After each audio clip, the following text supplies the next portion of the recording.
Hello दोस्तों, नमस्कार। मैं हूँ रेखा उपाध्याय, ये है विद्या त्रिपाठी। आज हम दोनों जन मिलके एक बहुत प्यारा देवी का गीत सुनाने जा रहे हैं, देवी पचरा।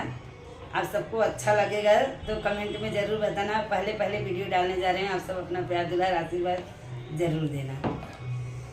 निबिया की डरिया मैया नावली झूलनवा की झूली झूली ना मैया मोरी गावली गीतिया की झूली झूली ना मैया मोरी गावली गीतिया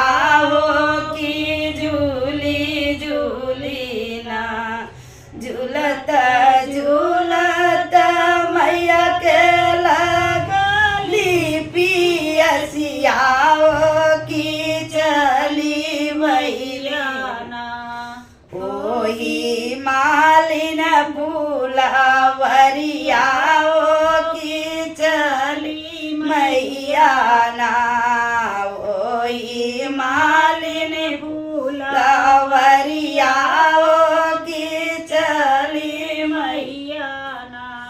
बहरे ही बाटियों की भीतर मालिनिया की बूंद एक ना हमके पानिया पिया मालिनी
हमके दे